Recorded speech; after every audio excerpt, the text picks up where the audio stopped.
Something unexpected just happened inside NATO, and it could derail Donald Trump's entire plan for Iran. On March 16th, the United States asked its allies for help securing the Strait of Hormuz, one of the most critical oil routes on the planet. But instead of forming a coalition, several NATO members said no. A refusal that may have just changed Washington's entire strategy in the Gulf overnight. Because without allied ships in the Strait of Hormuz, the United States suddenly faces a dangerous question. What happens when the plan depends on allies who refuse to fight? The immediate context matters. Tensions escalated after a series of strikes that began in late February, actions the United States and some partners have described as efforts to degrade Iran's offensive capabilities. Iranian media and officials have reported significant damage to their systems and reduced activities in some units. U.S. and Israeli statements have claimed hits on hundreds or thousands of targets. Independent verification of many of those claims remains limited, and officials qualify outcomes as reported or assessed. What is clear, however, is that despite these strikes, Iran's asymmetric tools for denying access to the Gulf remain operational enough that the Strait of Hormuz has not returned to predictable, safe commercial transit. Markets reacted. Oil prices that were in the lower ranges of the 70s per barrel have been reported to jump above $100 at points, reflecting traders' fear that crude flows could be interrupted for an extended period. Allies moved quickly into public positions, and their responses are the strategic fulcrum here. Germany's defense leadership, the British government under Keir Starmer, Italy's administration, and others have publicly declined requests to participate in offensive naval operations aimed at reopening the strait. Officials cited legal and political reasons. NATO's core remit emphasizes collective territorial defense and operations with a clear mandate. Deploying Allied surface combatants into an offensive mission aimed at compelling access through Iranian-controlled waters would stretch that remit and risk drawing alliance members into direct conflict. France has offered more limited support in defensive roles and escorts, but French officials stopped short of committing to combat operations against Iranian forces inside the strait. In short, Allied leaders ruled out becoming a ready pool of ships, crews, and political cover for a large-scale maritime coercion campaign. That decision is not primarily about moral weakness or betrayal. It is about legal frameworks, domestic politics, and risk calculations. NATO is not a global strike force that automatically absorbs a range of unilateral national strategies. Member states must consider parliamentary approval, rules of engagement, and domestic tolerance for escalation.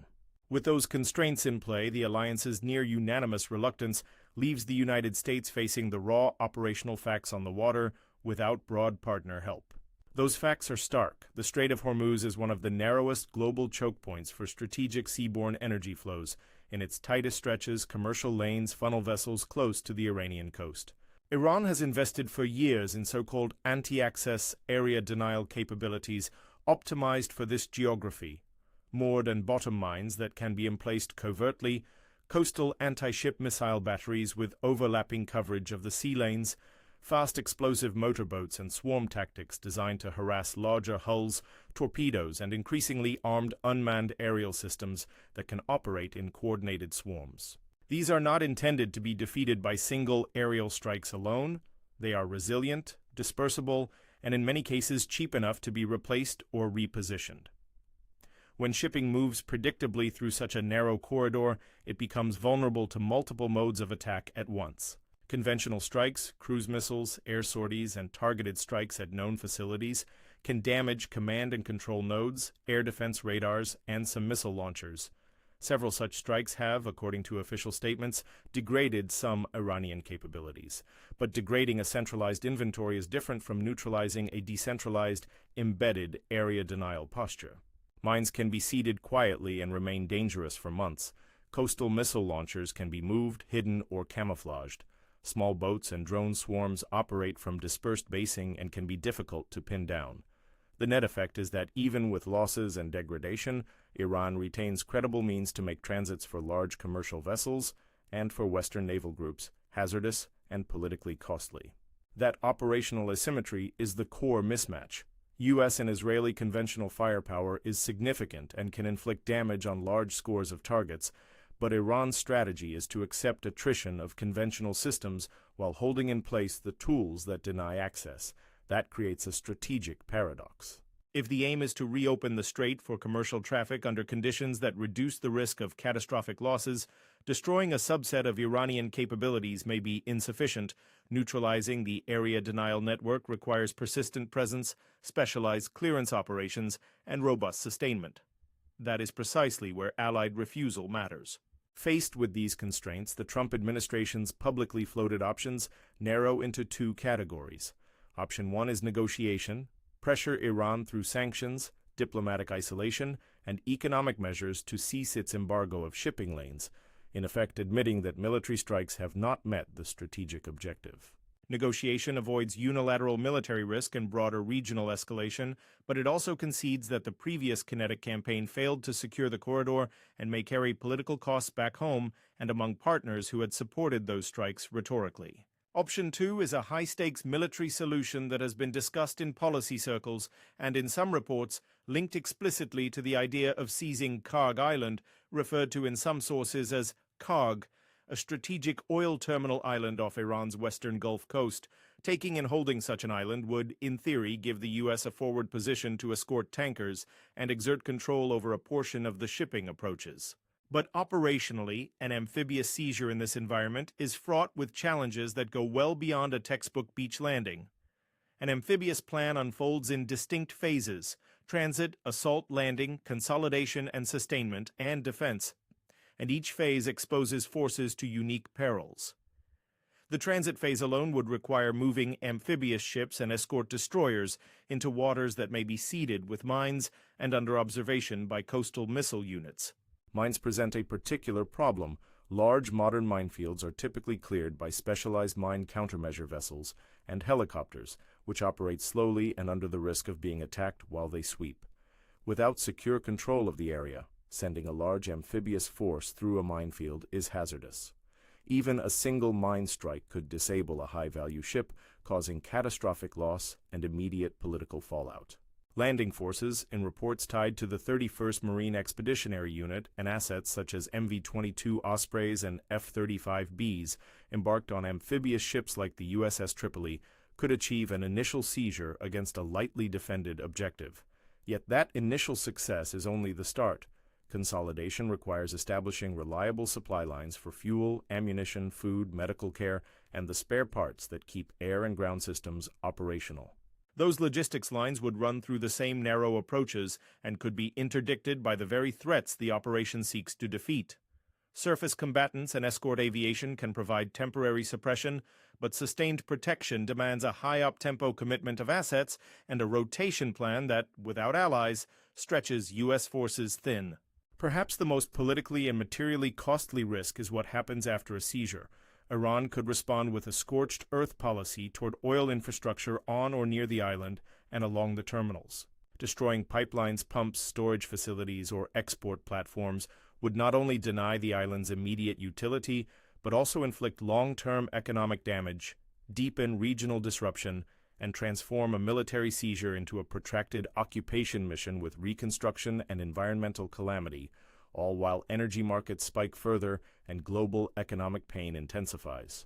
Those outcomes would undercut any immediate victory narrative and complicate domestic and international support. Legal and political constraints compound these operational difficulties. Holding territory acquired by an offensive operation invites questions about occupation law, reconstruction obligations, and the political will of Congress and NATO capitals. Without Allied naval or air contributions, Washington would bear disproportionate costs and risks, from force protection to diplomatic isolation, and the precedent of unilateral seizure carries long-term implications for alliance cohesion. There are also escalation dynamics to consider. A unilateral, amphibious operation that sustains losses or that is perceived as an attempt to seize sovereign territory permanently could draw in regional actors or prompt asymmetric responses against other U.S. interests in the Gulf and beyond. Attacks on basing, merchant shipping flagged to third countries, or cyber and proxy actions that broaden the conflict. Iran's strategy relies precisely on that escalation calculus. By raising the cost of uncontrolled access, it shapes the political choices of opponents. Economically, the stakes are palpable. Even the risk of protracted denial of strait access forces market actors to price in disruption. Shipping reroutes around the Cape of Good Hope are possible but expensive and logistically slower. Insurers raise premiums. Strategic petroleum reserves and diplomatic efforts become part of the damage control playbook. Those market responses create leverage for Iran and pressure on consuming nations to seek negotiated solutions rather than sustained military campaigns. All these dynamics bring the analysis back to the original axis. NATO's refusal to provide the maritime manpower and political cover for a sustained offensive greatly magnifies the difficulty of a military fix. With Allied sailors and ships unwilling to be committed, the burden shifts to U.S. forces, a shift that raises operational risk, political cost, and the likelihood that any successful seizure would be temporary, costly to defend, and strategically ambiguous. In effect, the alliance's stance can derail a plan that depended, implicitly or explicitly, on burden sharing and multilateral legitimacy. What are the plausible near-term outcomes? The most likely path is a mix. Continued limited U.S. strikes aimed at degrading Iranian capabilities, diplomatic outreach by Gulf partners and European allies, to de-escalate and to seek temporary safeguards for shipping, increased pressure on insurers and commercial operators to mitigate risk, and a protracted negotiation cycle in which economic and political pressure tries to compel Iran to relent. A full-scale amphibious seizure remains possible on paper, but without allies it is a last-resort option with a poor cost-benefit profile and a significant chance of failing to produce durable access. That leaves Washington with tough choices. Accept a negotiated compromise that falls short of stated objectives, bear the political costs of an independent intervention, or tolerate a protracted stalemate that keeps markets jittery and regional tensions high. The central fact to carry away is simple. Capability on its own does not equal an achievable strategy. Military means interact with alliance politics, legal mandates, sustainment realities, and adversary tactics. NATO's reluctance to enter the strait is not merely a diplomatic rebuke, it is a concrete constraint that reshapes which options are feasible. For anyone watching U.S. strategy in the Gulf, the critical variable is no longer just munitions or carriers on deck.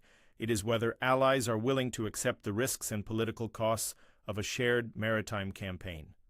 With them unwilling, the pathway to reopening the strait becomes narrower, costlier, and far more uncertain. If you want clear, timely analysis like this, hit like and subscribe. Looking ahead, expect a period of cautious maneuvering, tactical strikes calibrated to avoid uncontrollable escalation, diplomatic shuttle efforts to cobble together partial protective measures for shipping, and pressure campaigns aimed at altering Tehran's calculus. Any move toward an amphibious seizure would mark a major escalation with unpredictable consequences, and Allied refusal makes that option much less attractive in practice. The most probable near-term outcome is not a decisive military breakthrough, but an uneasy equilibrium of pressure and negotiation, punctuated by periodic flashpoints that test whether deterrence or diplomacy will ultimately regain control of the trade lanes. Follow for ongoing coverage as allies Tehran and Washington respond to the next developments.